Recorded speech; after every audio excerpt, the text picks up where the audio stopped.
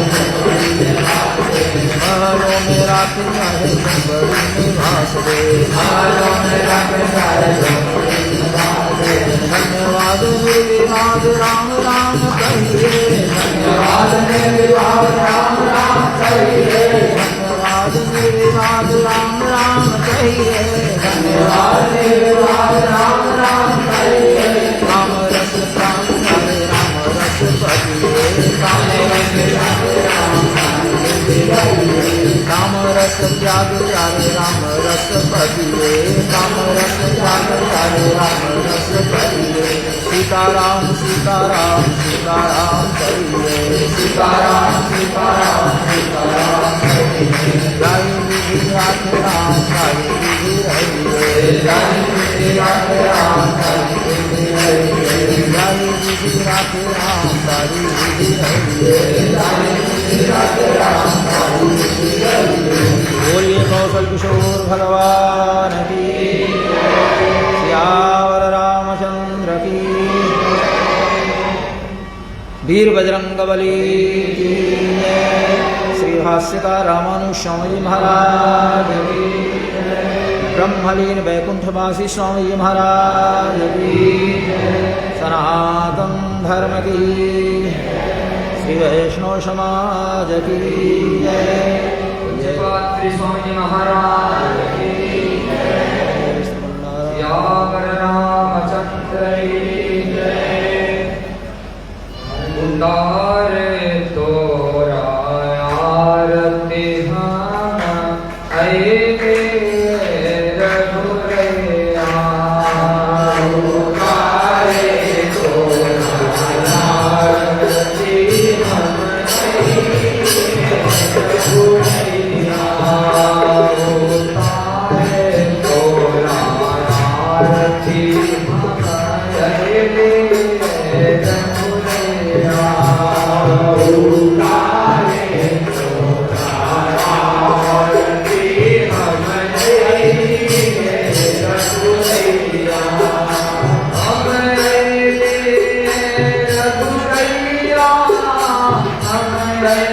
Hare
हम